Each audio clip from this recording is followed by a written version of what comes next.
Olá, gostaria de compartilhar uma história. Meu marido trouxe os pais dele para morarem conosco. Ele disse que iria para uma viagem de trabalho na Alemanha por 4 anos. Eu o levei ao aeroporto. Em seguida, bloqueei seus 6 cartões de crédito Black e entrei com um pedido de divórcio, deixando sua família em choque. Eu tinha acabado de, chorando, levar meu marido para a Alemanha em uma viagem de trabalho de 4 anos pelo nosso futuro e de repente gelei ao receber uma notificação por SMS de que seu cartão de crédito acabara de ser usado em uma compra de 250 mil reais em diamantes no Shopping JK Iguatemi. Acontece que sua Alemanha era um resort de luxo 6 estrelas em Trancoso, na Bahia, e R$ 1 milhão, fruto do nosso trabalho duro, desapareceu junto com sua jovem amante, deixando apenas duas coisas para mim. Primeiro, uma traição sem limites, e segundo, dois sogros postiços que exigiam que eu os servisse como uma empregada doméstica. A chuva forte que caía de repente em São Paulo tornava o ar em nosso apartamento, em um condomínio de elite no Morumbi, úmido e fresco. Eu estava parada perto da janela, observando as gotas de chuva baterem no vidro temperado, e dentro da minha alma crescia uma inquietação vaga e indescritível. Atrás de mim, a risada alta dos meus sogros e do meu marido quebrou o silêncio habitual da nossa casa. Hoje era um dia especial. Segundo meu marido, Bruno, ele pessoalmente foi ao interior, em Sorocaba, buscar seus pais para vir em ação. Paulo, desde cedo, seu Hélio e Dona Vera trouxeram muitas coisas do sítio, desde um saco de mandioca a potes de doce de leite caseiro e uma dúzia de ovos caipiras cuidadosamente embalados. De fora parecia um quadro idílico de uma feliz reunião de família, mas a intuição de uma mulher afiada por 7 anos de vida com Bruno me dizia que havia algo errado em seu olhar inquieto. O jantar foi servido de forma mais luxuosa que o normal. Pedi para sair mais cedo do trabalho para preparar uma picanha assada e um arroz à piamontese, seus pratos favoritos, que seus pais também adoravam. Bruno sentou-se na cabeceira da mesa, servindo uísque para seu pai com um rosto excessivamente radiante. Ele pigarreou, pousou o copo na mesa com um baque, atraindo a atenção de nós três. Bruno olhou para mim, depois para seus pais e, com um tom solene, disse: Mãe, pai, Clara, hoje eu reuni vocês aqui para anunciar algo importante. A empresa decidiu enviar um funcionário-chave para a Alemanha para aprimorar suas qualificações e gerenciar a filial de lá por 4 anos. Esta é uma oportunidade de ouro para mim, para que ao voltar eu possa assumir o cargo de vice-presidente. A diretoria confiou essa missão a mim e eu aceitei. Eu fiquei paralisada. O garfo quase caiu da minha mão. 4 anos era muito tempo e ele nunca sequer discutiu isso comigo. Olhei para ele, tentando falar o mais calmamente possível. Você vai para a Alemanha por 4 anos? Por que não me contou antes sobre uma decisão tão importante? Bruno rapidamente segurou minha mão. Seu olhar estava cheio de culpa, mas eu ainda podia ver a falsidade nele. Clara, me desculpe, meu amor, a decisão foi tomada muito rapidamente. O diretor me chamou, ofereceu e eu tive que aceitar na hora. Senão, a posição seria dada a outra pessoa.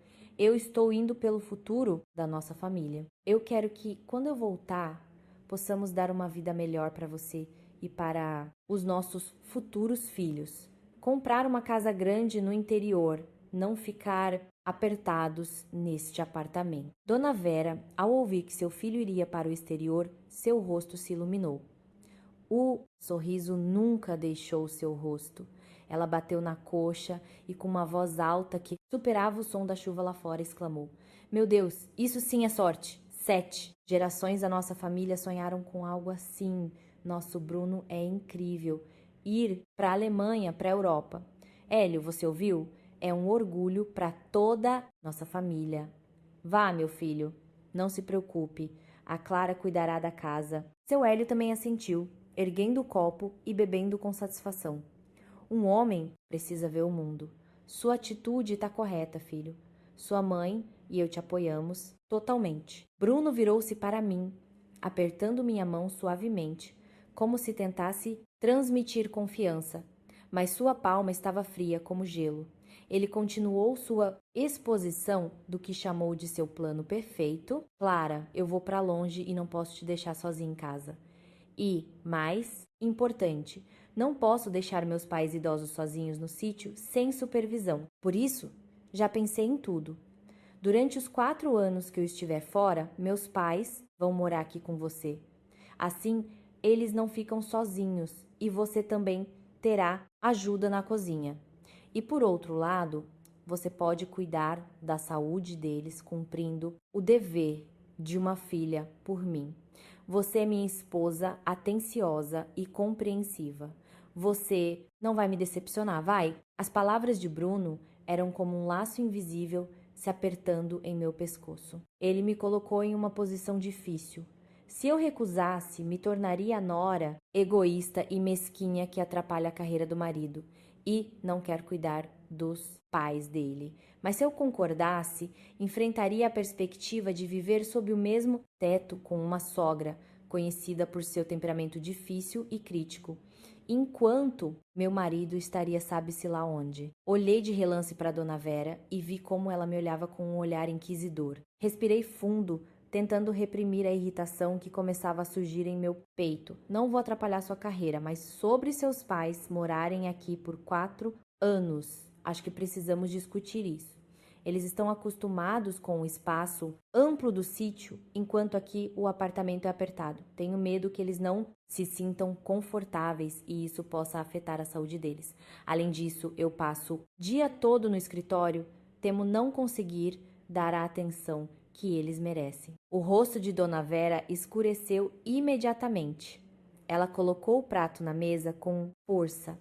Clara, o que você quer dizer? Você nos acha velhos, caipiras e sujos? Ou tem medo que a gente se torne um fardo no seu pescoço? Meu filho trabalha duro para pagar por esta casa. E agora que ele vai embora, ele te pede para cuidar dos pais dele e você já começa com arrogância? E ainda se diz uma boa esposa e nora. Bruno interveio apressadamente. Sua voz soava doce e calmante, mas seu olhar transmitia pressão. Mãe, deixe disso. A Clara não quis dizer isso. Minha esposa só está preocupada que a senhora e o pai não se sintam confortáveis. Clara, meus pais já estão idosos, hoje estão bem, amanhã não. Deixá-los sozinhos no sítio enquanto eu estou tão longe, eu não conseguiria trabalhar em paz. Se você me ama, por favor, me ajude.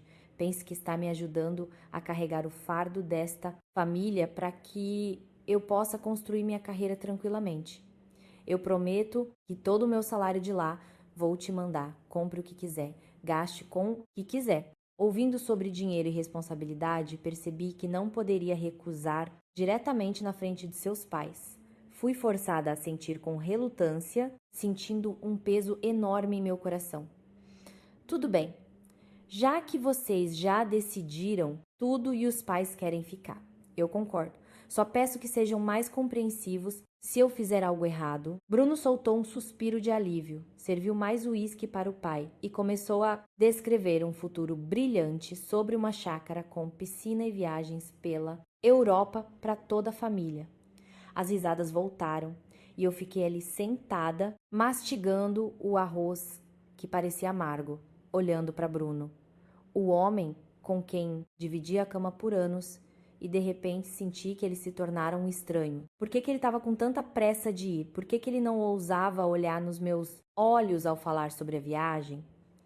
A intuição me dizia que por trás dessa imagem perfeita havia algo errado, mas eu não conseguia entender o que era exatamente. O jantar terminou e eu me ocupei limpando a cozinha. Da sala de estar ouvia-se o som alto da televisão e a gargalhada estrondosa da minha sogra. Pelo canto do olho, vi Bruno sair para a varanda para falar ao telefone. Ele falava muito baixo, às escondidas, cobrindo a boca com a mão. Eu quis me aproximar, mas ele já tinha terminado a ligação e voltou para a sala com um sorriso forçado no rosto. Naquela noite, Bruno dormiu profundamente. Enquanto isso, eu rolava na cama sem conseguir dormir, ouvindo o tic-tac monótono da chuva e o ronco do meu marido, e na minha cabeça as dúvidas se acumulavam sem resposta. Na manhã seguinte, uma atmosfera de despedida pairava sobre o apartamento. Mas, estranhamente, o mais sentimental era Bruno, não eu. Ele acordou muito cedo, verificou sua mala mais uma vez, vestiu um terno elegante. Seus pais acordaram de madrugada para fazer pão de queijo e forçaram Bruno a comer até se fartar para ter energia para a longa viagem. Dona Vera não largava a mão do filho, com os olhos marejados, dando-lhe conselhos intermináveis, desde como comer direito e se vestir de acordo com o clima, até como se precaver contra estranhos em terra estrangeira. Clara, me leve ao aeroporto. Claro, o voo é às 10 da manhã. Temos que sair agora. Bruno olhou para o relógio, me apressando. Eu peguei silenciosamente minha bolsa e as chaves do carro. No caminho para o aeroporto de Guarulhos, Bruno não parava de segurar minha mão, dizendo as palavras mais doces. Vai ser difícil para você em casa, meu amor. Assim que eu chegar, te ligo por vídeo. Por favor, se cuide. Não trabalhe demais. E se os pais reclamarem de algo, seja mais compreensiva. Faça isso por mim. Tudo bem. Eu dirigi, olhando para frente e apenas resmungando em resposta. Por dentro, não havia tristeza pela separação, mas sim um vazio e um cansaço. O carro parou no terminal de embarque internacional. Bruno me abraçou forte, beijou minha testa com força, depois, pegando sua mala, entrou, não esquecendo de se virar e acenar com um sorriso brilhante. Eu fiquei ali, observando suas costas desaparecerem atrás da porta automática. Eu deveria estar chorando ou pelo menos sentir um aperto no peito. Mas não, eu apenas senti um alívio, como se tivesse me livrado de um fardo pesado. Entanto, ao mesmo tempo, a inquietação de ontem voltou com força renovada. De volta ao carro, liguei o motor, pronta para ir ao escritório. De repente, o telefone na minha bolsa vibrou. Olhei para a tela, uma mensagem do banco. Provavelmente a anuidade ou alguma propaganda. Eu já ia ignorar, mas o hábito profissional me forçou a pegar o telefone. A linha de texto que apareceu na tela me fez frear bruscamente no acostamento. Meu coração disparou como se quisesse saltar do peito. Transação de R$ 250.000,00 realizada com seu cartão adicional em uma joalheria no shopping JK. Iguatemi. Esfreguei os olhos e reli a mensagem 5 vezes. R$ 250.000. Uma quantia enorme. E a localização JK Iguatemi, um shopping de elite no coração de São Paulo. Minha cabeça girou. Este cartão adicional eu fiz para Bruno, para despesas de representação e necessidades urgentes. Ele disse que estava fazendo check-in para um voo para a Alemanha. Então, por quê? No mesmo momento, dinheiro estava sendo gasto em seu cartão em uma joalheria no centro de São Paulo. Havia duas possibilidades. Primeiro, seu cartão foi clonado ou roubado. Segundo, ele não estava no aeroporto como disse. Respirei fundo, tentando me acalmar. A experiência de trabalhar sob pressão me ensinou a não entrar em pânico. Liguei para a central de atendimento do banco. Minha voz soava fria e firme, sem um pingo de tremor. Olá, sou a titular do cartão principal, número tal. Acabei de receber uma notificação sobre uma transação de alto valor que suspeito ser fraudulenta. Exijo o bloqueio imediato de todos os cartões vinculados a esta conta, incluindo o principal e todos os adicionais. A operadora confirmou minhas informações e executou imediatamente o pedido. Depois de desligar, fiquei sentada no carro, segurando o volante com tanta força que meus nós dos dedos ficaram brancos. Se o cartão foi roubado, Bruno certamente me ligaria imediatamente. Mas meu celular estava silencioso. Tentei ligar para o número dele. O número para o qual você ligou está fora da área de cobertura ou desligado. Ele desligou o celular, o que é procedimento padrão ao embarcar. Mas e a transação? Nenhum ladrão seria tão ousado a ponto de ir a um shopping de luxo e gastar 1/4 de milhão em joias. Há câmeras por toda parte. Um pensamento terrível me ocorreu. Bruno mentiu. Ele não voou para a Alemanha. Ele está em São Paulo. E gastou esse dinheiro em diamantes para outra pessoa. Lembrei-me de seu olhar inquieto na noite anterior. A conversa telefônica, secreta na varanda, e sua pressa esta manhã.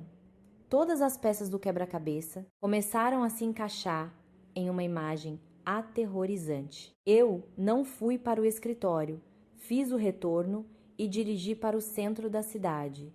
Eu precisava confirmar a verdade, mas no meio do caminho percebi que não poderia simplesmente chegar ao JK Iguatemi e exigir ver as imagens das câmeras de segurança.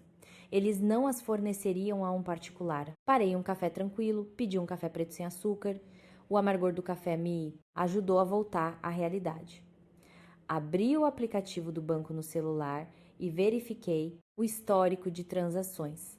Além daquela quantia enorme, encontrei várias despesas menores na última semana em restaurantes e lojas de roupas femininas que eu nunca tinha visitado. A intuição feminina nunca falha.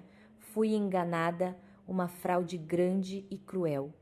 Meu marido, o homem que dividia a cama comigo, ensinou um drama perfeito para me enganar. Ele deixou seus pais idosos aos meus cuidados, enquanto ele mesmo se divertia em algum lugar com o dinheiro do nosso trabalho duro. Lágrimas escorreram dos meus olhos quentes e salgadas, mas eu as enxuguei rapidamente. Chorar agora não adiantaria nada.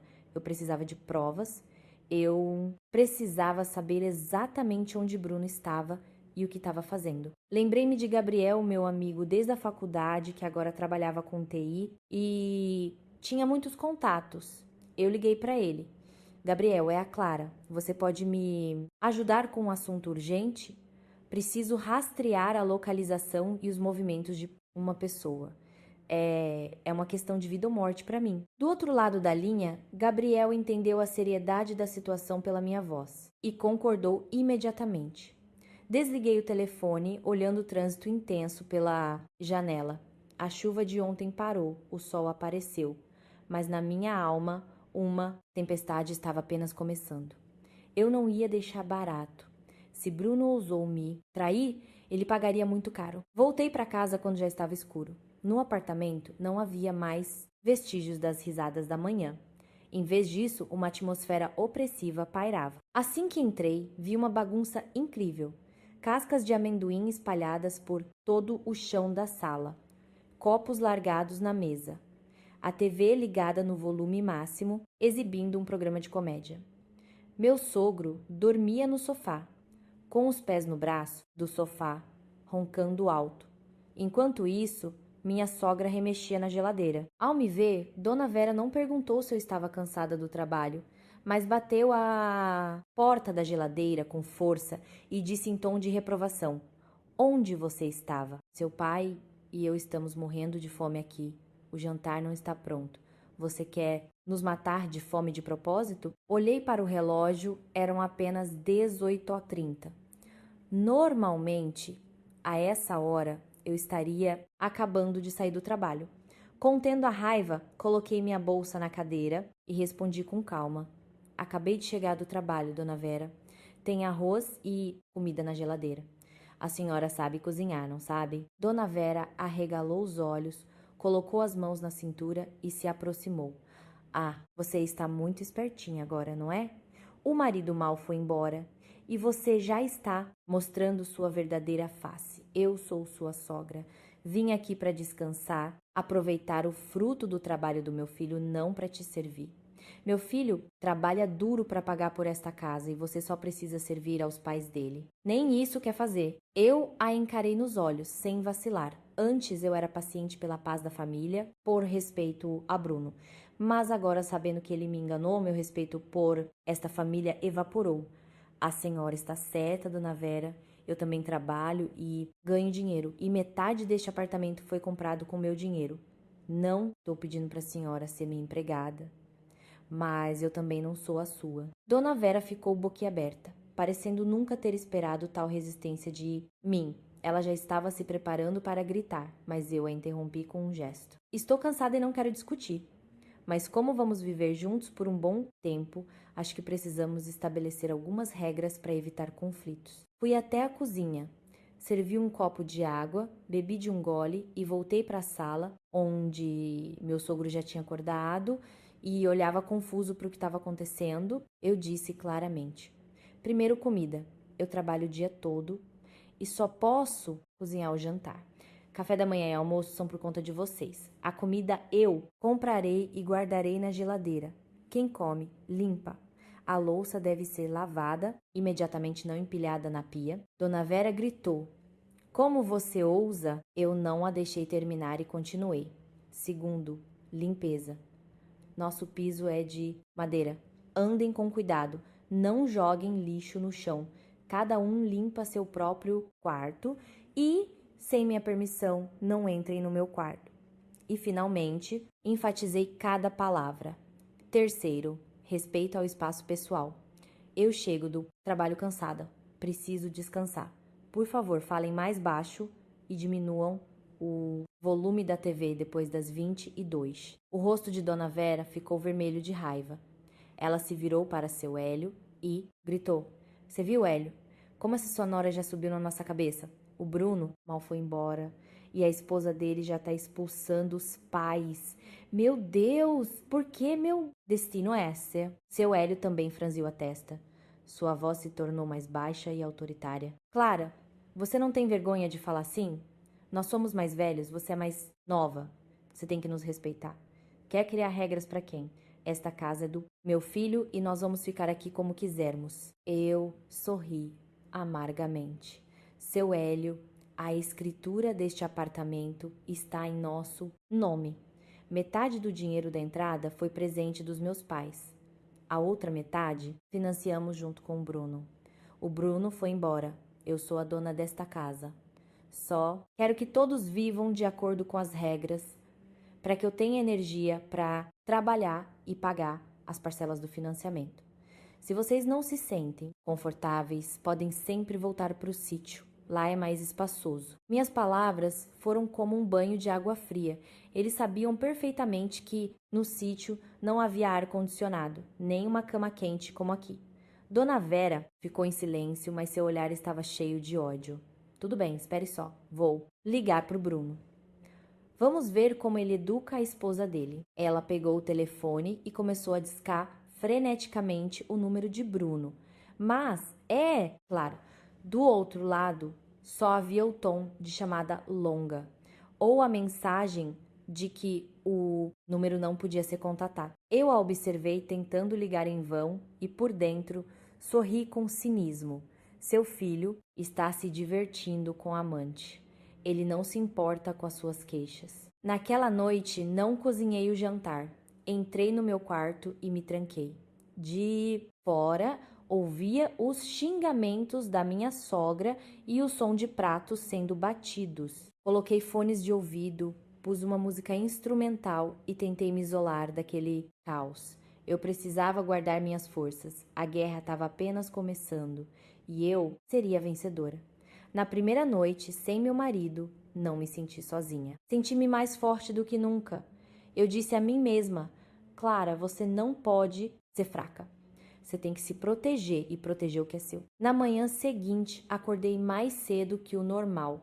Maquiei-me cuidadosamente, escolhi um terninho azul marinho elegante, vesti um blazer para parecer mais firme. Saindo do quarto, ignorei o olhar cínico da minha sogra, que comia um pão na chapa na mesa, e fui direto para a porta. Hoje, eu não iria para o escritório, mas sim me encontrar com meu advogado, o Dr. Almeida. O escritório do Dr. Almeida ficava no 11 grau, andar de um prédio comercial, tranquilo, na Avenida Paulista. Ele era um antigo conhecido, famoso por sua inteligência e dedicação ao trabalho. Coloquei a pasta com os extratos bancários que imprimi de manhã sobre sua mesa. Por favor, veja isso, doutor. Esse dinheiro pode ser rastreado? Doutor Almeida, ajustando os óculos, pegou a pasta e começou a estudá-la cuidadosamente. A sala ficou em silêncio, interrompido apenas pelo farfalhar do papel. Após 15 minutos, ele levantou a cabeça. Seu rosto estava sério. Clara, a situação é mais complicada do que você pensa.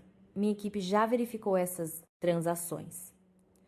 Nos últimos 6 meses, seu marido transferiu gradualmente um total de R$ 1 milhão para a conta de uma mulher chamada Raíssa. 1 milhão. As palavras foram como um raio em céu azul. Meus ouvidos zumbiam. Eram todas as nossas economias de 7 anos de casamento, mais os lucros de investimentos que eu acumulei com tanto esforço. Havíamos concordado que, no final do ano, usaríamos esse dinheiro para comprar uma casa em um condomínio fechado. E agora? Raíssa. O nome soava familiar. Tentei me lembrar. Claro, Raíssa. A ex-estagiária da empresa de Bruno, 2 anos atrás, eu a vi uma vez em um evento da empresa. Uma jovem com um sotaque do Nordeste, doce como mel e com olhos que pareciam sempre prestes a chorar.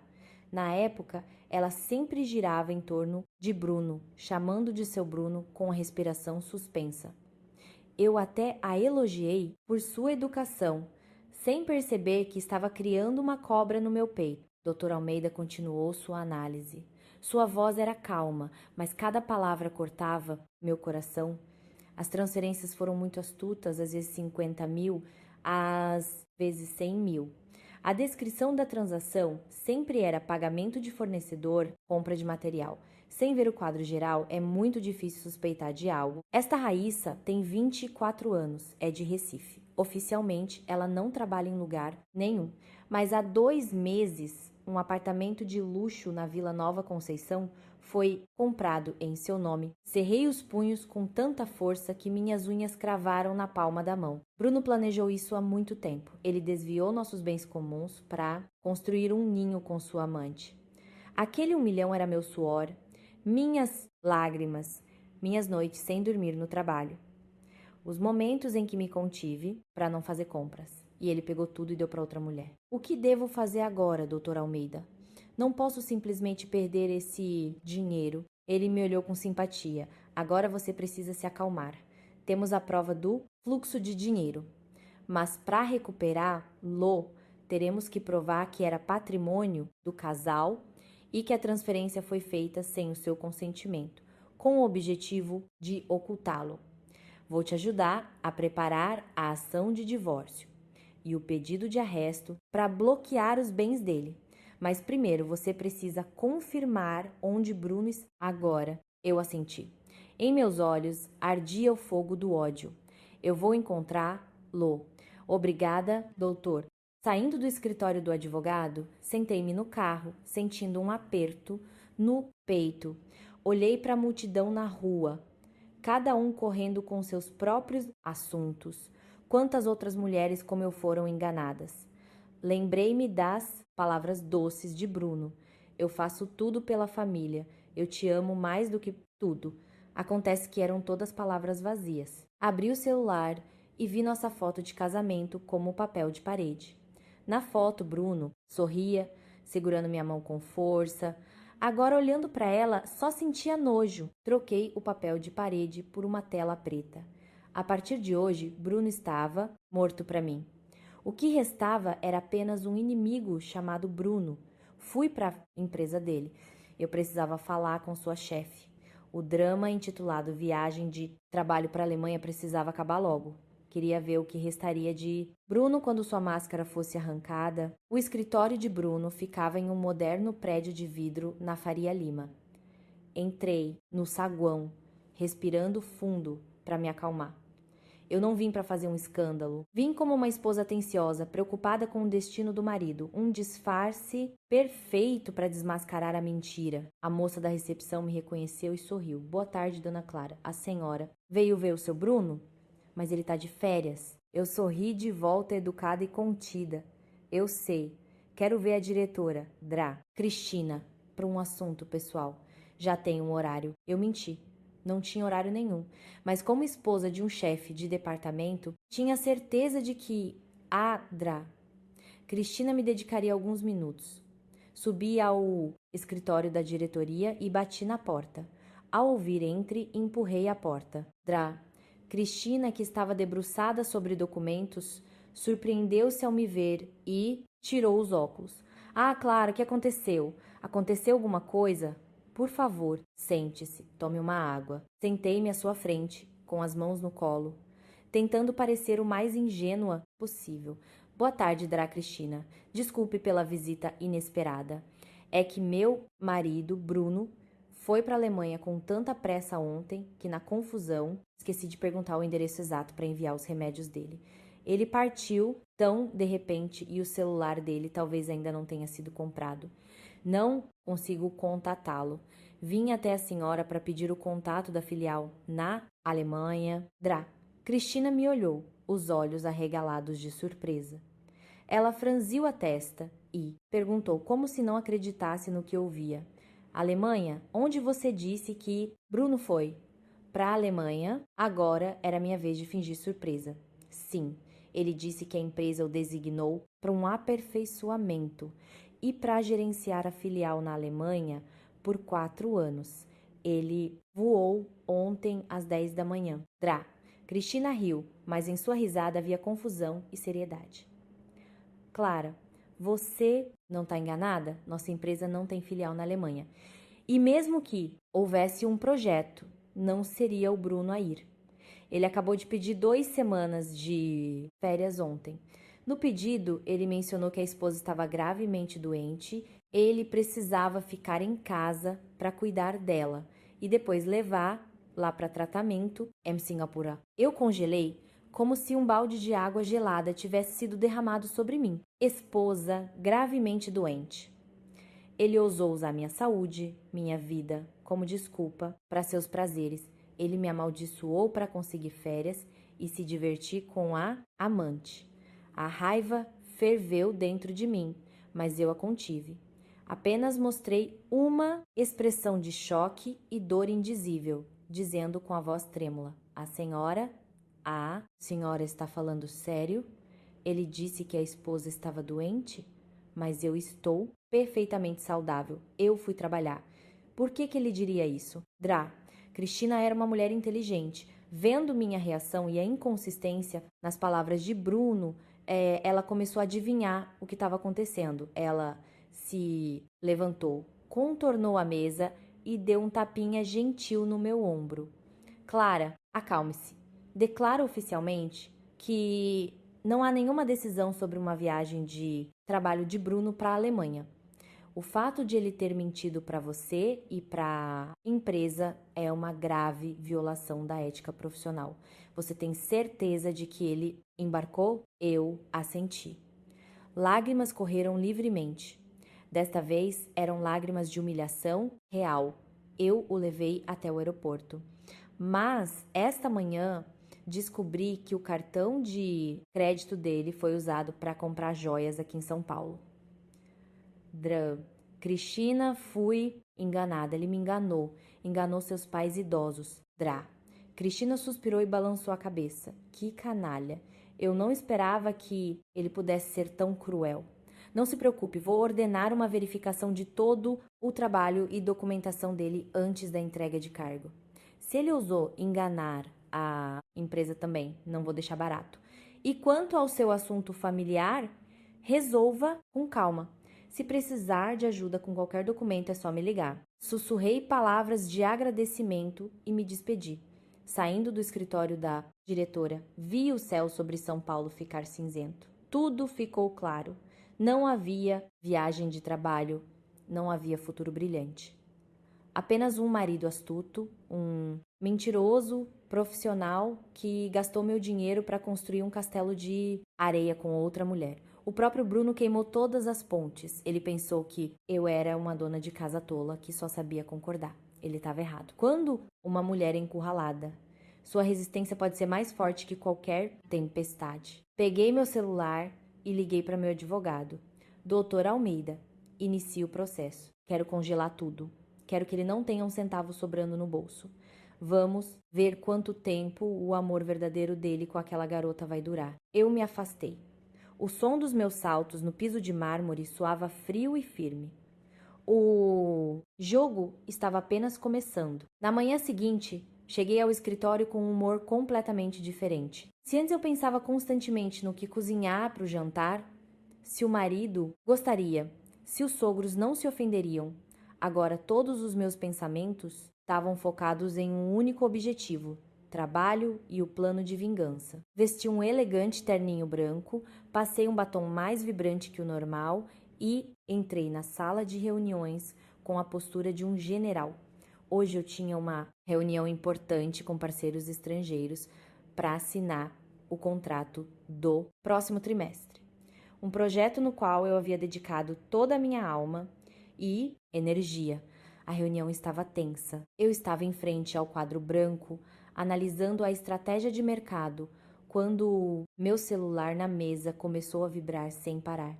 Olhei para a tela. Minha sogra estava ligando. Recusei a chamada, virei o celular para baixo e continuei a apresentação. Mas 1 minuto depois, o celular vibrou de novo e de novo. Dona Vera ligou 5 vezes seguidas. Os parceiros me olharam com simpatia. Eu sorri, pedi desculpas e pedi licença para sair e atender, temendo que algo urgente tivesse acontecido em casa. Assim que atendi, os gritos histéricos da minha sogra atingiram meus ouvidos, ecoando no corredor vazio. Clara, Clara, volte para casa rápido. Seu pai está passando muito mal. Ele vai morrer. Ele caiu. A boca dele está espumando. Venha rápido, leve-o para o hospital. Eu sou velha, fraca. Como vou levantá-lo? A voz de Dona Vera era estridente. Parecia que ela estava em pânico, mas eu ainda podia captar um tom de exagero. Se seu Hélio estivesse realmente tão mal quanto ela descrevia, a primeira coisa a fazer seria chamar o SAMU, não ligar para a nora que estava trabalhando do outro lado da cidade. Eu, calma e friamente, perguntei: o que aconteceu com ele, Dona Vera? Onde ele está? Ela gritou ainda mais alto. Ele está caído no chão, a pressão dele subiu. Será que você, nora, não tem coração? O marido foi embora. Você tem que substituir Ló, cuidar dos pais. Venha logo. Olhei para o relógio. Do meu escritório até em casa, no mínimo 45 minutos sem trânsito. E agora, no horário de pico, mais de 1 hora. Se meu sogro realmente tivesse tido um AVC, quando eu chegasse, ele já estaria morto. Mas eu lembrava que de manhã, antes de sair, seu Hélio estava sentado tomando café e comeu 2 pães na chapa. Ele parecia saudável e disposto. Além disso, a cartela do remédio de pressão que eu comprei ainda estava intacta. Ele nunca se esquecia de tomar pela manhã. Entendi na hora o que estava acontecendo. Era mais um truque para me chamar para casa e me dar ordens. Ou talvez Dona Vera só quisesse atrapalhar meu trabalho, mostrar seu poder, como se, ao seu chamado, eu tivesse que vir correndo. Ela queria que eu abandonasse uma reunião importante, corresse para casa apenas para ver o marido dela gemendo e pedindo uma canja de galinha. Respirei fundo e decidi não ceder. Eu disse claramente ao telefone: Dona Vera, me escute com atenção. Estou numa reunião muito importante com o presidente da empresa. Não posso sair por um segundo. Se eu sair agora, perderei meu emprego e isso significa perder o dinheiro do qual todos nós dependemos para viver. Dona Vera já se preparava para lançar uma praga, mas eu a cortei. Não se preocupe, eu vou cuidar de tudo. Vou chamar o SAMU imediatamente. 192. Eles enviarão uma equipe diretamente para nossa casa. Eles são profissionais. Tem oxigênio, maca. Eles prestarão os primeiros socorros e levarão o seu Hélio rapidamente para o Hospital das Clínicas. A senhora fique em casa e espere os médicos. Depois de dizer isso, desliguei antes que ela pudesse processar. Imediatamente, disquei 192, informei o endereço e a condição do paciente, como descrita por minha sogra. Claro, enfatizei todos os sintomas perigosos para que eles viessem mais rápido. Em seguida, voltei para a sala de reuniões, sorri, pedi desculpas e terminei minha apresentação brilhantemente. Cerca de 20 minutos depois, meu celular vibrou novamente. Desta vez, um número desconhecido, provavelmente do serviço de ambulância. Saí novamente. Alô, você é parente do paciente, senhor Hélio? Somos do SAMU. Já chegamos ao endereço fornecido, mas ninguém abre a porta. Tocamos a campainha, alguém atendeu, disse que era engano e desligou. Eu sorri com cinismo, como eu suspeitava. Teatro. Vendo a ambulância com a sirene na frente do prédio, Dona Vera deve ter se apavorado, com medo de abrir a porta porque sua mentira seria descoberta e ela teria que pagar pela chamada falsa. Respondi ao médico com um tom de preocupação fingida. Ah, que pena. Talvez minha sogra esteja tão em pânico que ficou confusa. Doutor, por favor, bata mais forte. Diga que fui eu, a Nora, quem chamou. Se não abrirem, peçam ajuda ao segurança do condomínio para abrir a porta. Vai que o idoso lá dentro está morrendo. Eu conhecia muito bem minha sogra. A coisa que ela mais temia no mundo era perder a pose na frente dos vizinhos e gastar dinheiro desnecessariamente. E, de fato, 5 minutos depois, Dona Vera me ligou de volta. Sua voz era baixa e suplicante, sem a agressividade de antes. Clara, não precisa da ambulância. O Hélio já melhorou.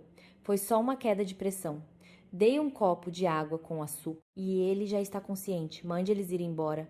Fazem muito barulho. O condomínio inteiro está ouvindo. Os vizinhos vão rir de nós. Eu respondi friamente. Como assim, Dona Vera?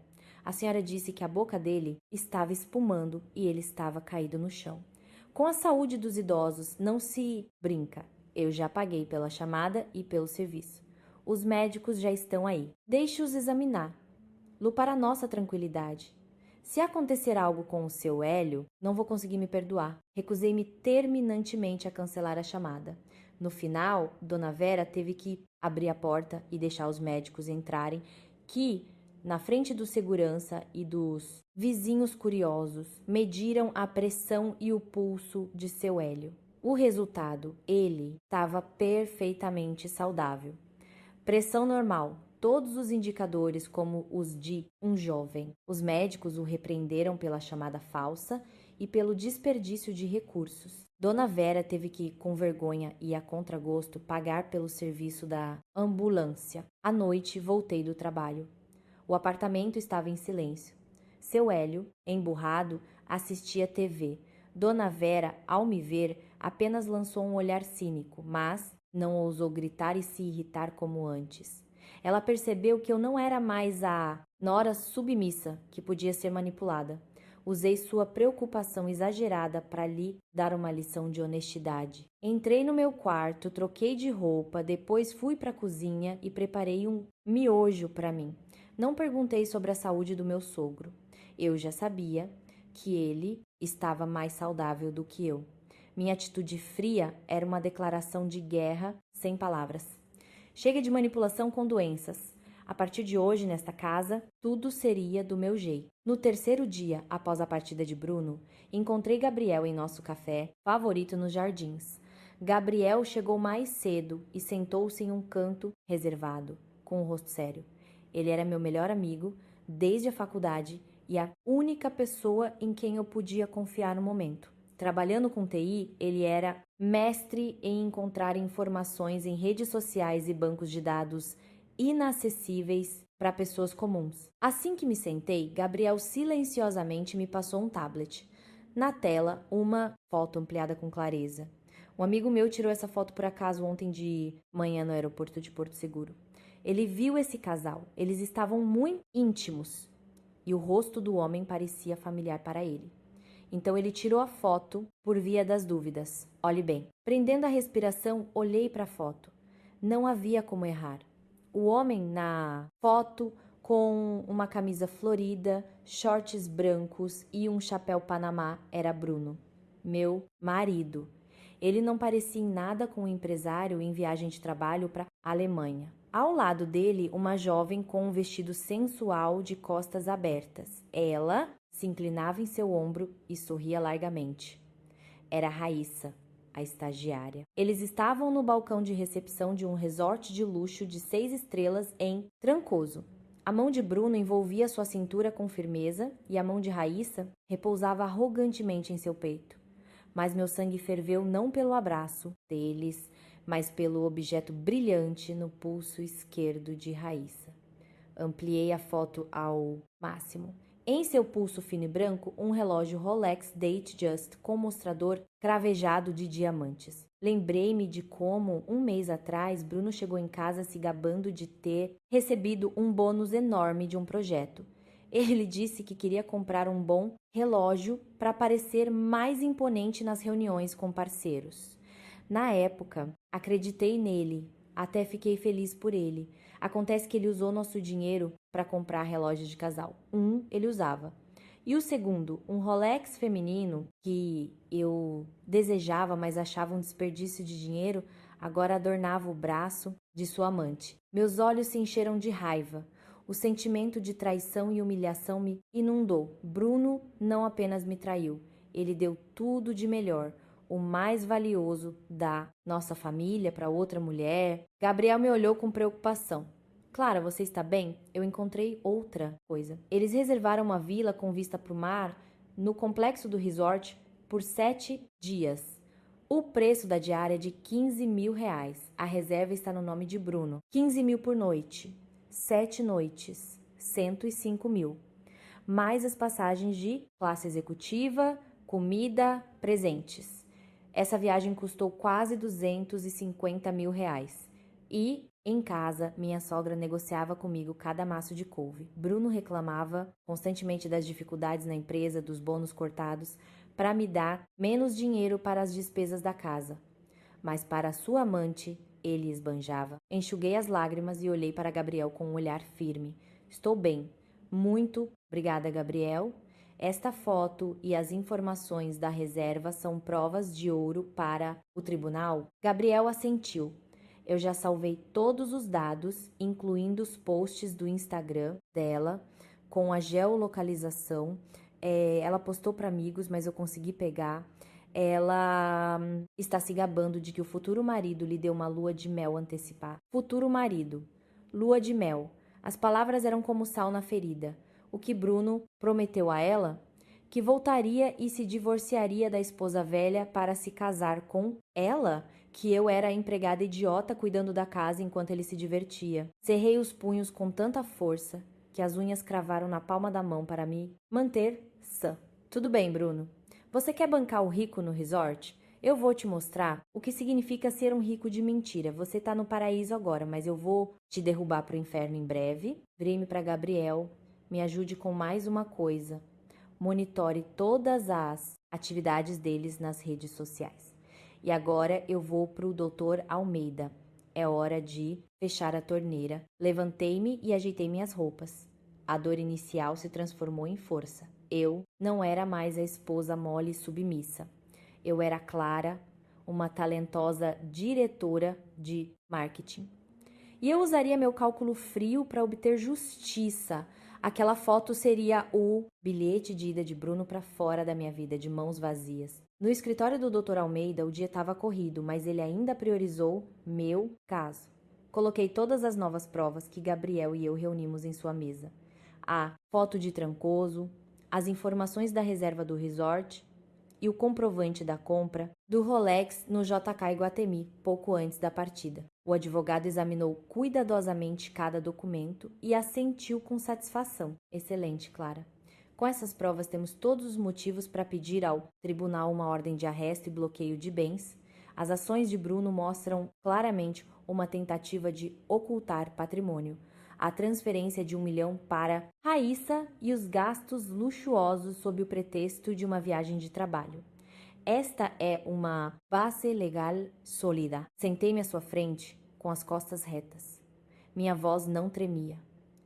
Dr. Almeida, quero entrar com o pedido de divórcio unilateral hoje mesmo e quero que o tribunal congele todas as contas bancárias em nome de Bruno, incluindo a conta salário e a conta de investimentos. E para Mercedes dele, deve haver uma proibição de qualquer ato de registro. Dr. Almeida me olhou com simpatia, mas também com respeito. Clara, você pensou? Bem, assim que a ação for ajuizada e o bloqueio efetuado, não haverá mais volta. Seu casamento terminará efetivamente, embora legalmente leve um tempo. Eu sorri amargamente. Caminho de volta? Foi ele quem fechou todos os caminhos de volta assim que embarcou naquele avião com ela. Não me arrependo de nada. Só me arrependo do esforço que dediquei a esta família falsa. Faça tudo o mais rápido possível. Quero que esta noite ou amanhã de manhã os cartões dele se transformem em plástico inútil. O advogado assentiu e imediatamente chamou seu assistente para preparar os documentos. Sentei-me e observei as linhas de texto aparecerem na tela do computador. Ação de divórcio, pedido de arresto de bens, formulações legais, frias que agora eram minhas armas. Trabalhamos sem parar por 3 horas para finalizar a preparação dos documentos. Assinei o pedido de divórcio com firmeza e determinação. Minha assinatura nunca pareceu tão bonita e livre. Era a assinatura da libertação. Então, o Dr. Almeida e eu fomos ao fórum para protocolar os documentos, graças à preparação cuidadosa. À urgência do caso e ao alto risco de ocultação de bens, o juiz aceitou o caso para análise muito rapidamente.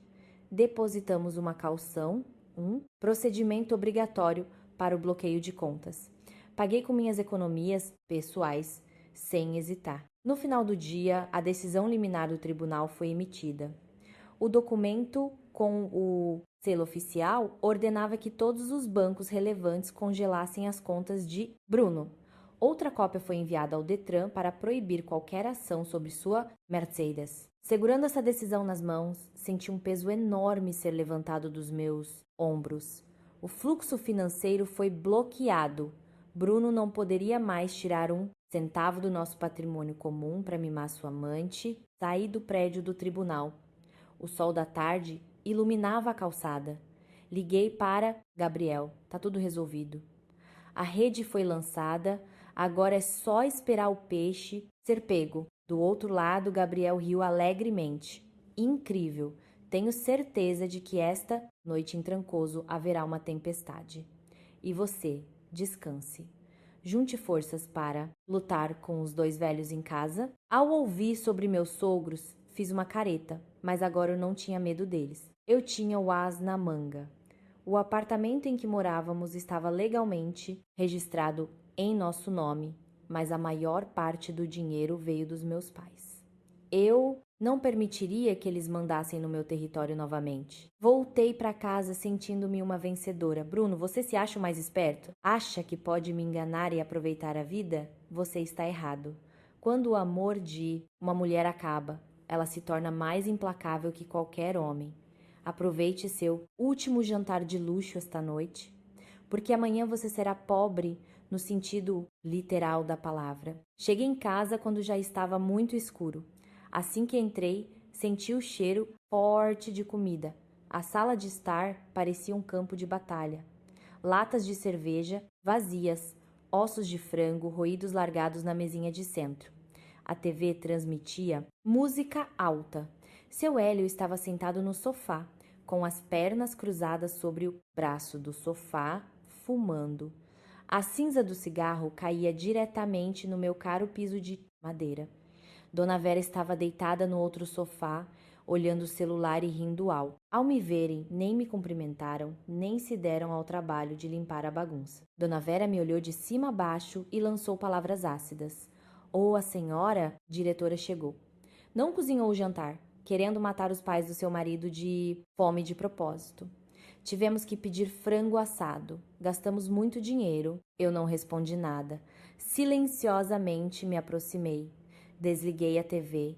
Depois tirei o cigarro da mão de seu Hélio e o apaguei no cinzeiro. Minha ação decisiva os deixou chocados. O que você está fazendo? Que falta de respeito! Gritou seu. Hélio, seu rosto vermelho. Fiquei no meio da sala e olhei para eles com um olhar frio como uma navalha. Desculpe, seu Hélio, mas nesta casa não se pode fumar em ambientes fechados. Eu já disse isso no primeiro dia. E hoje tenho um anúncio importante para vocês. Tirei uma folha de papel A4 da minha bolsa e a joguei com força sobre a mesa, ao lado dos ossos de frango. Era uma notificação extrajudicial preparada pelo Dr. Almeida, mas que eu reescrevi em uma linguagem mais simples. Esta é uma notificação para desocupação de imóvel. Exijo que vocês arrumem suas coisas e deixem este apartamento em 3 dias. O ar congelou. Dona Vera ficou boquiaberta, os olhos arregalados. Você. O quê? Está dizendo? Está nos expulsando? Esta casa é do meu filho. Que direito você tem? Você enlouqueceu? Eu sorri com cinismo. Esta casa está em nosso nome, mas 90% do dinheiro da compra veio dos meus pais. Bruno contribuiu apenas com uma pequena parte que veio do financiamento que agora eu estou pagando. Bruno foi embora com outra mulher, levando todas as nossas economias. Não sou obrigada a sustentar e servir os pais de um marido enquanto ele se diverte com outro. Seu Hélio pulou, apontando para mim com o dedo trêmulo. Você está caluniando. Bruno foi para a Alemanha para honrar o nome da nossa família. E você, esposa infiel, decidiu tomar a casa do seu marido. Vou ligar para Bruno. Ele vai te dar uma lição. Eu, calmamente, peguei meu celular, abri a foto de Bruno e Raíssa em Trancoso e a mostrei na frente do rosto deles. Olhem bem. Esta é a Alemanha do seu filho? Isto é Trancoso, na Bahia. E esta moça é a amante dele. Ele mentiu sobre a viagem de trabalho para levar a amante a um resort, gastando milhões, enquanto a esposa foi deixada em casa para cuidar dos pais dele. O que vocês acham? Dona Vera arrancou o celular da minha mão. Seu olhar se fixou na foto. Ela reconheceu imediatamente o filho e a jovem bonita ao lado dele. Seu rosto mudou de vermelho para pálido, mas o instinto cego de defender o filho prevaleceu. Ela jogou meu celular e gritou: Photoshop! Isso deve ser Photoshop! Você está inventando isso por ciúmes. Meu filho é bom, educado, ele nunca faria isso. E, mesmo que ele tenha ido de férias, e daí? Homens podem ter várias mulheres. A culpa é sua, que não soube segurar o marido. E agora ousa expulsar os pais. Dele, balancei a cabeça com tristeza. Mesmo agora, eles justificavam as ações dele. Minha paciência acabou. Pensem o que quiserem. A verdade continua sendo a verdade. Eu já entrei com pedido de divórcio. O tribunal já bloqueou os bens de Bruno. E quanto a este apartamento, eu sou a proprietária legal. Dou a vocês 3 dias. Se depois disso vocês não saírem, chamarei a administração do condomínio e um oficial de justiça para remover suas coisas. Não me culpem. Depois de dizer isso, virei-me e fui para o meu quarto, trancando a porta. Atrás de mim, ouvi os gritos e maldições de Dona Vera e o som de móveis sendo arrastados por seu Hélio. Eles ligavam incessantemente para Bruno. Ouvi Dona Vera gritar ao telefone: Filho, atenda. Sua esposa está nos expulsando para a rua. Mas a resposta era apenas o silêncio de um número inalcançável. Ou talvez Bruno estivesse ocupado demais com sua amante para atender. Naquela noite, deitei-me, ouvindo as queixas deles. Mas em meu coração não havia a menor dúvida. Bondade fora de lugar é tolice. Fui tola por tempo demais. Era hora de reorganizar minha vida e isso tinha que começar expulsando as pessoas indignas da minha casa. Em 3 dias, este apartamento voltaria a ser tranquilo. Talvez parecesse vazio, mas pelo menos estaria limpo. Só mais tarde, depois que tudo se acalmou, eu soube os detalhes daquela noite decisiva em Trancoso. Uma noite que, sem dúvida, Bruno lembraria pelo resto da vida. Naquela noite, em um restaurante 5 estrelas à beira-mar, a atmosfera era romântica. Velas, flores, som das ondas. Bruno e Raíssa desfrutavam de um jantar luxuoso com lagosta, bife de wagyu e um carvinho tinto. Bruno usava um elegante terno branco, Raíssa um deslumbrante vestido de noite com um colar de pérolas. Eles brindaram ao seu futuro feliz, no qual Bruno se divorciaria da esposa e se casaria com Raíssa. Quando o jantar estava para terminar, o garçom trouxe a conta de 3.000 reais. Bruno sorriu satisfeito, tirou seu cartão de crédito Black da carteira e o colocou arrogantemente na pasta da conta. Ele se virou para Raíssa, sussurrando promessas doces sobre comprar bolsas de grife no dia seguinte. 5 minutos depois, o garçom voltou com uma expressão confusa e, curvando-se, disse em voz baixa: "Com licença, senhor. Seu cartão foi recusado. O terminal indica um erro. O pagamento não pôde ser processado. O senhor poderia verificar ou usar outro cartão?" Bruno franziu a testa. Ele se sentiu envergonhado na frente da namorada. "Deve haver um problema com o terminal de vocês. Este cartão tem um limite de 500 mil reais. Que erro poderia haver? Tudo bem, tente este."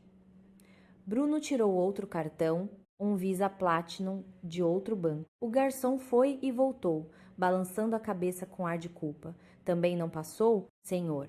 Cartão bloqueado pelo banco emissor. Nesse ponto, Bruno começou a suar. Ele remexeu em toda a sua carteira, tirando todos os seus cartões, débito, crédito, 5 cartões no total. E todos os 5 foram recusados ou exibiram a mensagem de bloqueio temporário. O sorriso no rosto de Raíssa desapareceu, substituído por suspeita em seus olhos. As pessoas ao redor começaram a cochichar e a olhar para eles. Um convidado importante que não conseguia pagar o jantar. Uma situação muito embaraçosa. O gerente do restaurante se aproximou. Ele ainda era educado, mas havia firmeza em sua voz.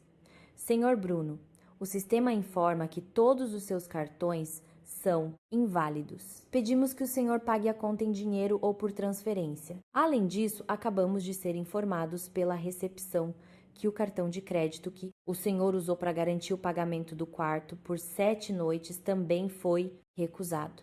O total devido no momento, incluindo acomodação e jantar, é de 108 mil reais. Se o senhor não puder pagar imediatamente, seremos forçados a pedir que se retire do resort e a chamar a segurança." O rosto de Bruno ficou vermelho. Com as mãos trêmulas, ele pegou o celular para fazer uma transferência pelo aplicativo. Mas, para sua desgraça, na tela apareceu uma mensagem fria. "Sua conta foi bloqueada por ordem judicial." Naquele momento, no meu apartamento em São Paulo, o telefone tocou. Era o gerente do hotel. Como o cartão de crédito que Bruno usou para reservar o quarto era um adicional do meu. Em caso de problemas, eles contatavam o titular principal. "Alô, falo com a senhora Clara. Ligamos do resort em Trancoso. Seu marido, o senhor Bruno, está com problemas no pagamento." Eu o ouvi e respondi calmamente, alto o suficiente para que Bruno, se o gerente ligasse o viva voz, e eu tinha certeza de que ele pudesse me ouvir. "Boa noite." "Sim, fui eu quem pediu ao banco para bloquear os cartões. Estamos em processo de divórcio e eu registrei uma queixa na polícia sobre ocultação de bens por parte dele. Não me responsabilizo por suas despesas nem pelas despesas de sua amante. Por favor, ajam de acordo com a lei. Se ele não pagar, chamem a polícia e o prendam." Desliguei o telefone. Lá em Trancoso, Bruno ouviu minha voz vindo do telefone do gerente. Seu rosto ficou pálido. Raíssa, sentada ao lado dele, ouviu claramente as palavras divórcio e polícia e saltou em pânico. "Bruno, o que significa tudo isso?" "Você disse que já estavam separados e iam se divorciar em breve. Porque ela bloqueou seus cartões? Você me enganou?" Bruno gaguejou, tentando segurá-la. Raíssa, calma. É minha esposa fazendo cena. Eu tenho dinheiro, muito dinheiro. É só uma pequena dificuldade temporária. Me empreste um pouco para pagar isso. Amanhã a gente volta. Eu te devolvo em dobro." Raíssa puxou a mão e olhou para Bruno com nojo. Ela percebeu que tinha vindo para um resort com um golpista falido que estava prestes a ter problemas com a lei. "Você está louco. De onde eu vou tirar dinheiro? Foi você quem me convidou para viajar e agora quer que eu pague? Que patético." Raíssa pegou sua bolsa e foi para o quarto arrumar suas coisas, deixando Bruno sozinho no meio do restaurante, sob os olhares penetrantes das pessoas ao redor e a vigilância rigorosa dos seguranças. Naquela noite, Bruno não voltou para sua luxuosa vila. Ele foi detido na recepção para quitar sua dívida. Foi forçado a ligar para todo mundo, tentando pedir dinheiro emprestado de amigos e colegas de trabalho, mas todos o evitaram, pois eu e Gabriel já havíamos espalhado o boato de que Bruno havia perdido no jogo e estava cheio de dívidas. Bruno se viu em um beco sem saída no paraíso que ele mesmo criou. Um fim amargo para um traidor. Depois de dar o ultimato aos meus sogros e bloquear as contas de Bruno, passei aquela noite limpando seu escritório. Queria encontrar documentos importantes sobre bens para me preparar para a batalha legal que viria. Este cômodo sempre foi seu território intocável. Ele sempre alegava estar ocupado e precisar de concentração, proibindo a mim e a diarista de entrar para limpar. Coloquei luvas e comecei pela gaveta debaixo de sua grande mesa de carvalho, pilhas de documentos antigos, recibos de despesas de representação de anos atrás, tudo empoeirado. No canto mais distante, encontrei uma pequena caixa de papelão. Dentro, um smartphone antigo que Bruno não usava há 2 anos porque a tela estava quebrada. Lembro-me que na época ele disse que a placa-mãe tinha queimado e ele o jogou fora, mas minha intuição profissional de marqueteira dizia: dados são ouro. Levei o celular para a sala e o conectei ao carregador. Após 15 minutos, a tela, com rachaduras como uma teia de aranha, acendeu. Felizmente, o celular ainda funcionava. Embora o sensor respondesse com dificuldade, comecei pacientemente a tentar senhas. O aniversário dele não funcionou. O aniversário do nosso casamento também não. O da mãe dele, errado de novo. De repente, lembrei-me do aniversário de Raíssa que vi nos documentos. Digitei a combinação de números do dia, mês e ano de nascimento dela. O celular desbloqueou. Meu coração afundou. Acontece que eles já estavam juntos há 2 anos, quando este celular ainda estava em uso, e todo esse tempo eu vivi numa doce mentira, acreditando plenamente nele. Entrei no aplicativo de gravação de voz. Bruno tinha o hábito de gravar reuniões ou instruções de superiores, mas entre os arquivos de trabalho chatos havia uma gravação intitulada Plano Futuro com mais de 30 minutos. A data de criação era de 6 meses atrás. Talvez ele tenha sincronizado os dados da nuvem ou usado este celular para conspirações. Apertei o play. Ouvi a voz familiar de Bruno, mas o tom era completamente diferente. Não imponente como de costume, mas arrogante e calculista. Ele falava com um homem, parecia um amigo de bar. Fica tranquilo, já pensei em tudo, gabava-se Bruno na gravação. Aquela idiota em casa não entende nada, só sabe trabalhar duro e ficar no fogão. Vou trazer meus pais do sítio, dizer que vou para a Alemanha por 4 anos, deixa ela cuidar deles. Você conhece minha mãe, né? O gênio dela é difícil, ela vai esgotar as energias daquela nora. O outro homem gargalhou. E você vai mesmo para a Alemanha? Bruno sorriu. Alemanha o quê? Vou tirar férias, juntar o dinheiro e levar minha Raíssa para um resort. Quando voltar, arranjo um motivo para brigar e me divorciar. A essa altura, todos os bens já terão sido transferidos. A Clara vai ficar vendo navios. Vou usar esses 4 anos para transformá-la em uma empregada de graça. Vou usá-la até o fim, depois chuto ela e aí oficialmente assumo a Raíssa. Com dinheiro, a vida é bela. A gravação terminou com um tilintar de copo. Sentei-me no sofá, segurando o celular com tanta força que meus nós dos dedos ficaram brancos. A dor inicial foi substituída por um nojo infinito. Eu não era apenas uma esposa traída, mas um peão em seu plano cruel. Ele me considerava uma idiota, uma empregada de graça. Queria me usar e me descartar. As lágrimas não escorriam mais. O ódio a secou. Copiei o arquivo de áudio para o computador, enviei uma cópia para o Dr. Almeida e o salvei em 3 serviços de nuvem diferentes. Esta era a prova contundente de sua podridão moral e da conspiração para roubar bens. Com esta gravação, o tribunal veria nosso casamento de uma maneira muito diferente. Olhei pela janela, a chuva forte voltou a cair em São Paulo. As gotas batiam violentamente no vidro, ecoando a tempestade em minha alma. Bruno, você me subestimou demais. Você pensou que eu era uma ovelha que podia ser conduzida, mas esqueceu que uma ovelha encurralada pode chifrar seu inimigo até derrubá-lo. Apaguei a luz da sala e fui para o quarto em um estado completamente novo. Amanhã seria um longo dia, e em minhas mãos eu tinha a arma mais afiada para acabar com este drama. Na manhã seguinte, cheguei ao escritório mais cedo que o normal para me preparar para a reunião semanal. O trabalho estava em andamento quando, no saguão do prédio, houve uma confusão. Fui chamada pela recepcionista. Sua voz tremia de nervosismo. Dona Clara, por favor, desça. Tem uma senhora idosa que diz ser sua sogra fazendo um escândalo. Ela está com um cartaz, gritando, exigindo ver a senhora. Os seguranças não conseguem acalmá-la. Ela se jogou no chão e está gritando. Franzi a testa, deixando meus documentos de lado. Claro, Dona Vera não ficaria quieta.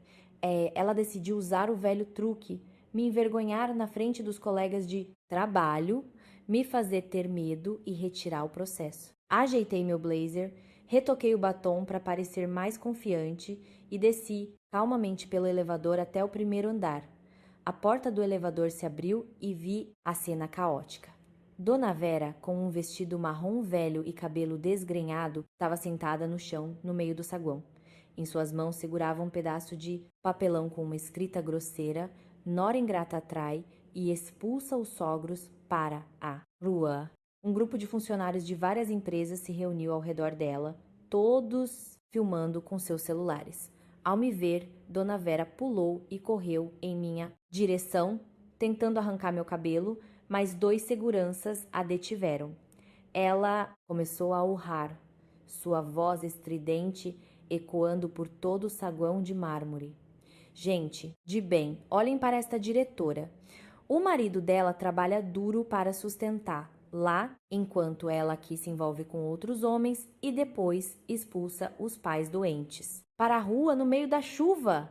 Sem vergonha, devolva a casa do meu filho. A multidão começou a cochichar, olhares suspeitos se voltaram para mim.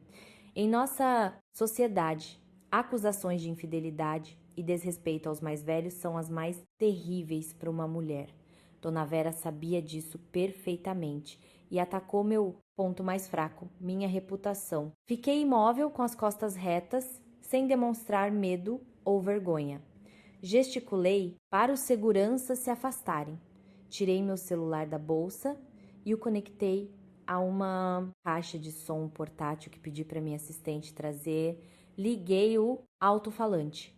Minha voz soou alta e clara, abafando os gritos da minha sogra. Caros colegas e a senhora, lamento muito que tenha escolhido essa forma de resolver problemas familiares. A senhora disse que eu traí e a expulsei para a rua. Pois bem, vamos dar a todos os presentes a oportunidade de ver as provas e decidir quem realmente traiu e quem é o golpista. Levantei meu celular e toquei a gravação de áudio de ontem. A voz alta de Bruno ecoou por todo o saguão, pronunciando claramente cada palavra de seu plano: enganar a esposa, desviar bens e usar os pais como ferramenta para prender a nora. Em seguida, projetei na grande tela do saguão, que pedia aos técnicos para conectar as fotos de Bruno e Raíssa abraçados em Trancoso e os extratos bancários das transferências milionárias para a amante. A multidão ficou em silêncio. Depois os cochichos continuaram, mas em uma direção diferente. Os olhares de julgamento agora estavam voltados para Dona Vera. Acontece que o filho dela é o traidor. Meu Deus, que marido canalha, enganando a esposa enquanto se diverte com a amante. E essa velha sabe que o filho está errado, mas ainda vem fazer escândalo. Dona Vera, ouvindo a voz do filho e vendo suas fotos com outra mulher na tela, grande, ficou pálida. Ela congelou no lugar. O cartaz caiu de suas mãos. Toda a sua agressividade evaporou, substituída por confusão e uma vergonha ardente. Ela não esperava que eu estivesse tão preparada e desse um contra-ataque tão devastador. Aproximei-me dela e disse em voz baixa, mas firme: Vá embora, dona Vera. Não se humilhe mais. Seu filho agora está falido em Trancoso e em breve enfrentará o tribunal. É melhor a senhora ir arrumar suas coisas. Minha promessa ainda está de pé. Em 3 dias, peço que desocupe meu apartamento. Depois de dizer isso, pedi desculpas a todos pela confusão e pedi aos seguranças para acompanharem Dona Vera para fora. Ela saiu cambaleando, curvada e envelhecida em um instante sob os olhares de julgamento. Sua tentativa de me humilhar em público fracassou totalmente, encerrando definitivamente meu relacionamento com a família do meu marido. De volta ao escritório, fechei a porta e me dei 10 minutos de silêncio. Eu precisava de concentração total para o próximo passo. As finanças de Bruno estavam bloqueadas. A sogra, humilhada. Era hora de lidar com a fonte do problema. Sua amante, Raíssa, através dos contatos de Gabriel, conseguiu o número de telefone do pai de Raíssa, que morava em Recife. Segundo as informações de Gabriel, a família de Raíssa era uma família de bem, o pai, um professor aposentado. A mãe, vendedora em uma feira. Pessoas simples e honestas que valorizavam a reputação e tinham muito orgulho da filha bem-sucedida na capital. Eles certamente não sabiam que a filha era uma amante que destruía a família de outra pessoa. Sentei-me no carro, fechei bem as janelas para garantir total confidencialidade. Respirando fundo, disquei o número. Após o terceiro toque, a voz de um homem com um sotaque nordestino característico respondeu, soando amigável e ingênua. Alô, quem fala? Fiz minha voz o mais suave e educada possível, mas mantendo a seriedade necessária. Boa tarde, senhor. Desculpe o incômodo. Meu nome é Clara, sou esposa de Bruno. Estou ligando por um assunto importante a respeito de sua filha, Raíssa. Do outro lado, houve um momento de silêncio. Parecia que o pai tentava se lembrar quem era Bruno. Então sua voz ficou mais animada. Ah, Bruno, o namorado da Raíssa, ela falou dele. O que foi? Brigaram? Suspirei por dentro. Como eu suspeitava, Raíssa mentiu para os pais. Comecei a explicar lenta e claramente. Cada palavra minha era como um golpe no orgulho de um pai idoso. Temo que o senhor não saiba a verdade. Bruno é meu marido legal. Estamos casados há 7 anos e moramos em São Paulo. Sua filha está tendo um caso com meu marido e no momento eles estão de férias juntos em Trancoso. A voz do pai ao telefone tremeu. O quê? O que você está dizendo? Minha Raíssa disse que o Bruno era solteiro, um chefe grande, e que ia se casar com ela. Você não ligou para o número errado? Manti a calma. Não, senhor. Não me enganei. No momento, Raíssa pode estar grávida de um filho do meu marido, mas não estou ligando para o senhor para brigar, e sim para informar algo mais urgente. Meu marido está sob investigação por fraude e desvio de fundos. Suas contas foram bloqueadas, ele está falido. Raíssa, por estar perto dele, pode ser arrastada como cúmplice se a investigação se aprofundar. Fiz uma pausa, dando-lhe tempo para digerir a informação. Ouvi sua respiração pesada. Ouvi sua esposa ao fundo perguntando quem era e como ele a mandou ficar quieta. Eu sei que o senhor é um professor. Sua família é uma família de bem. Não quero prolongar este problema e envergonhar sua família na frente dos vizinhos. Só espero que o senhor ligue para Raíssa e a convença a cair em si antes que seja tarde demais. Bruno não é o homem rico que ela pensa. Ele está ameaçado de prisão. Se Raíssa continuar com ele, ela destruirá a própria vida. Do outro lado, houve um longo silêncio. Em seguida, ouvi sua voz trêmula e embargada. Obrigado. Obrigado por me dizer. Não foi assim que eu eduquei minha filha. Vou ligar para ela agora mesmo. Nos perdoe. Perdoe-nos. Ele desligou. Abaixei o celular, sentindo um leve remorso. Eu não queria magoar pessoas idosas, mas essa era uma medida extrema. Eu tinha que cortar todas as vias de retirada para Bruno e Raíssa. Quando os pais dela soubessem a verdade, eles a forçariam a voltar. E quando ela percebesse que Bruno não era apenas pobre, mas um futuro presidiário, somado à pressão da família, não haveria mais lugar para o amor proibido e sua gravidez. Esta ligação não foi apenas um golpe psicológico para Raíssa, mas também uma forma de ajudar lá a sair da lama antes que fosse tarde demais, embora meus motivos fossem ditados pela proteção dos meus próprios interesses. 3 dias se passaram rapidamente. Como eu esperava, meus sogros permaneceram no apartamento e não tinham intenção de se mudar.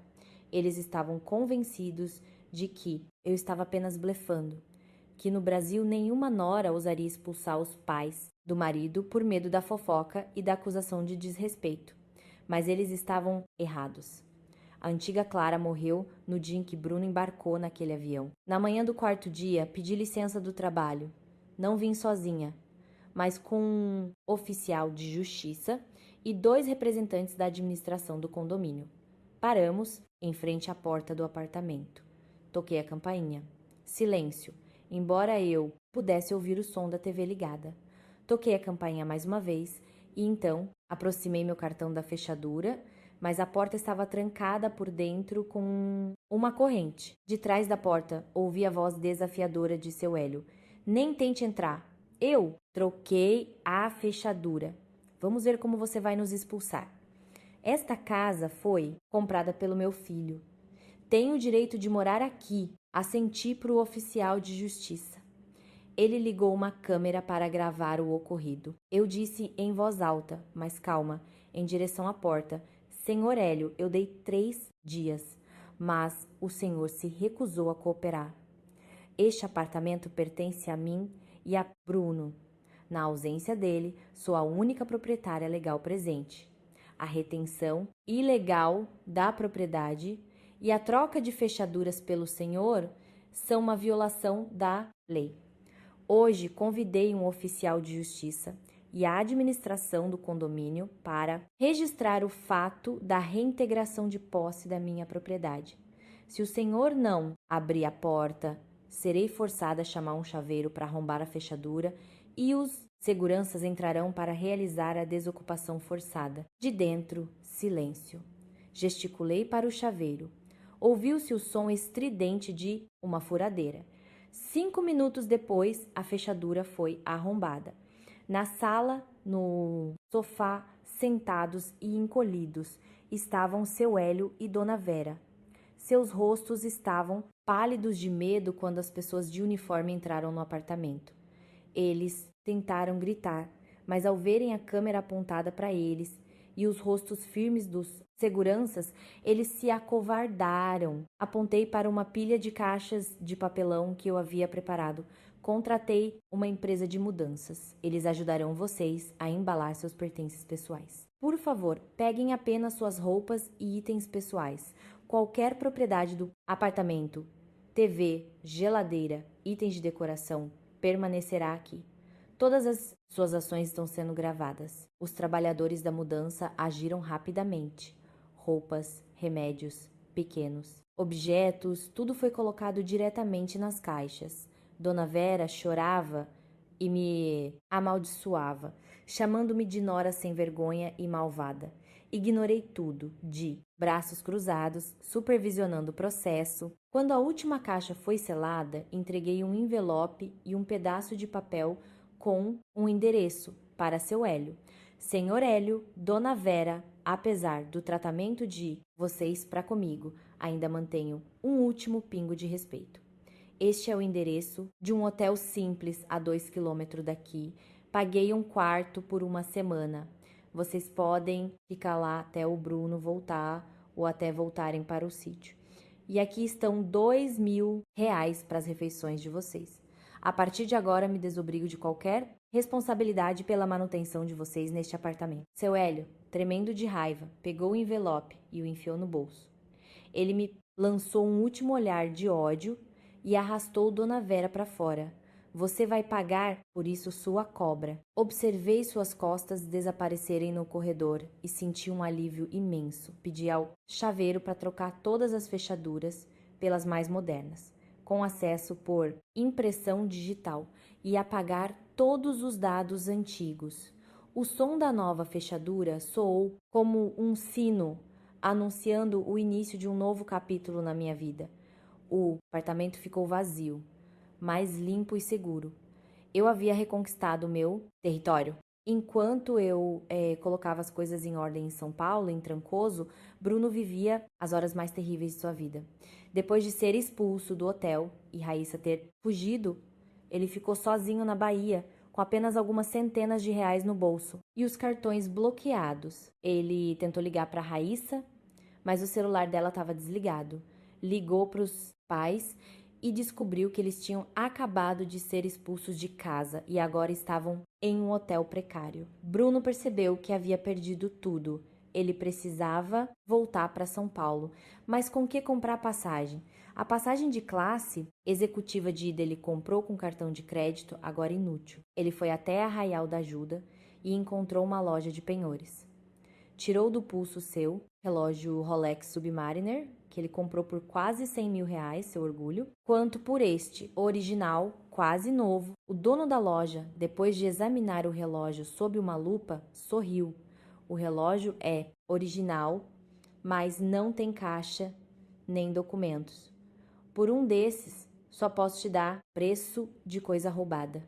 20 mil reais, dinheiro na mão. Bruno ficou chocado. Você tá brincando? Eu paguei 100 mil por ele. Os documentos estão em São Paulo. Me dê pelo menos a metade. O dono acenou com a mão. Sem documentos significa que a origem é incerta. 20 mil.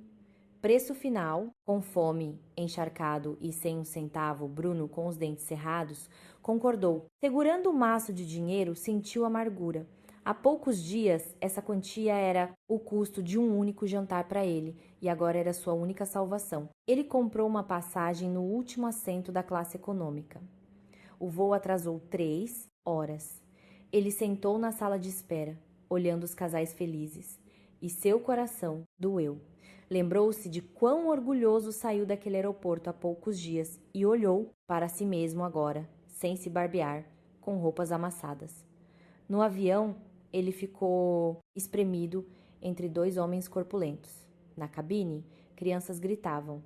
Em vez de bife e vinho, ele recebeu um sanduíche seco e uma garrafa de água. O avião pousou em Guarulhos sob uma chuva torrencial. Ele pegou um táxi velho e foi para a cidade. São Paulo parecia cinzenta e fria. Ele sabia que a verdadeira tempestade o esperava não do lado de fora da janela, mas em casa, no apartamento, onde ele já foi o senhor. A jornada do paraíso ao inferno que ele merecia havia terminado. O táxi deixou Bruno em uma rua escura em algum lugar na periferia de São Paulo. Ele parou em frente ao endereço que deixei para seus pais. Um hotel simples, um prédio velho. Embaixo, um bar barulhento. Ele entrou. O cheiro de mofo invadiu seu nariz. Perguntou ao dono onde seu Hélio e Dona Vera estavam. A mulher olhou para ele com desprezo e apontou para o terceiro andar. Subindo a escada escura, ouviu o choro de sua mãe. Ele empurrou a porta. Um quarto de 15 metros quadrados. Uma cama velha, um armário de plástico. Seu pai fumava em um canto. Sua mãe chorava de costas para a parede. Ao ver o filho, Dona Vera pulou e correu para ele. Filho, você voltou. Veja o que sua esposa fez conosco. Ela nos expulsou para a rua, para este buraco. Você tem que dar uma lição nela. Pegue nossa casa de volta. Bruno afastou a mãe e sentou-se na beira da cama. Olhou para o quarto miserável, para seus pais envelhecidos. Raiva, vergonha e impotência o inundaram. Seu Hélio perguntou com raiva: como foi na Alemanha? Por que sua esposa se rebelou em casa? Ela disse que você estava com uma moça em Trancoso. Mostrou fotos para todo mundo. É verdade? Bruno abaixou a cabeça. Seu silêncio foi a resposta. Dona Vera congelou. Então é verdade? Você nos enganou a todos. Bruno explodiu. Sim, é verdade. Eu calculei tudo, mas não esperava que a Clara fosse se tornar tão astuta. Ela bloqueou tudo, denunciou a polícia. Agora estou falido. Seu Hélio, com raiva, jogou seu cachimbo. Você é um tolo, filho. Tinha uma boa esposa, uma casa, mas trocou tudo por uma vagabunda. Agora não tem casa, nem dinheiro, nem honra. Naquele momento, o celular de Bruno tocou. Era um e-mail do departamento de RH. Ele abriu. O título dizia Carta de Demissão e Ação de Regresso. Na carta, dizia que a empresa havia recebido provas de sua fraude com as férias e também descobriu que, nos últimos 2 anos, ele havia desviado R$ 200 mil da empresa, falsificando recibos de despesas de representação. A empresa exigia o reembolso do dinheiro em 15 dias. Caso contrário, o caso seria entregue à polícia. O celular caiu de suas mãos. Ele sentou-se, congelado. Era o fim. Não apenas a esposa, a casa e o dinheiro, mas agora também a carreira e a ameaça de prisão. Fui demitido, sussurrou ele. Eles estão exigindo 200 mil. Clara, foi tudo obra da Clara. Ela quer me destruir. Ao ouvir a palavra prisão, Dona Vera desmaiou. No quarto apertado, o caos se instalou. Bruno sentou-se em um canto, encolhido. Pela primeira vez na vida, sentiu um medo verdadeiramente paralisante do futuro. Uma semana depois, Raíssa me ligou. Ela implorou para me encontrar. Eu concordei. Ela veio ao café, parecendo cansada, pálida, nada parecida com a garota glamourosa da foto. Ela colocou uma sacola com dinheiro sobre a mesa. Aqui tem R$ 50 mil. Foi o último dinheiro que ele me transferiu. O resto eu já gastei. Por favor, pegue. Meus pais disseram que não me aceitarão de volta em casa até eu te devolver tudo. Ela me mostrou um laudo do hospital. E eu fiz um aborto. Não posso ter um filho de uma pessoa assim. Ele me enganou. Enganou você. Fui tão tola, senti pena dela. Ela também era uma vítima. Eu pego o dinheiro, vou abater da dívida dele. E o que você fez foi sua decisão. Apenas lembre-se, nunca construa sua felicidade sobre o sofrimento dos outros. Ela chorou convulsivamente. Fui embora, deixando-a sozinha com seu arrependimento. Um mês depois, em uma noite chuvosa, Bruno me interceptou perto do escritório. Ele parecia um mendigo, encharcado, sem se barbear. Ele caiu de joelhos na minha frente em uma poça d'água. Clara, me desculpe, eu errei. Foi tudo culpa da Raíssa. Ela me enfeitiçou. Eu perdi tudo, me perdoe. Volte para mim. Me dê uma chance. Olhei para ele com nojo. Levante-se. Não se humilhe. Foi sua escolha. Raíssa me devolveu parte do dinheiro. Ela tem mais consciência do que você. Ao ouvir sobre dinheiro, seus olhos brilharam de ganância. Então você tem dinheiro? Me ajude a pagar a dívida com a empresa? Balancei a cabeça e me afastei. Resolva seus próprios problemas. Nos vemos no tribunal. Entrei no meu carro quente e seco e fui embora, deixando-o chorando na chuva. No dia do julgamento, eu estava calma e confiante. Bruno sentou-se sozinho, abatido, sem advogado. Ele tentou balbuciar sobre investimentos que deram errado, mas minhas provas, extratos bancários e o mais importante, a gravação de áudio não lhe deram a menor chance. O tribunal proferiu a sentença. O apartamento e o carro ficaram para mim, pois a origem dos fundos foi comprovada. Bruno foi obrigado a me devolver o restante do R$ 1.000.000 que ele havia tirado do orçamento comum. Saí do tribunal vitoriosa, eu estava livre. 2 anos depois, eu estava sentada em um Sky Bar, no topo de um arranha-céu, na Faria Lima, em São Paulo. Bebia vinho e olhava a cidade à noite.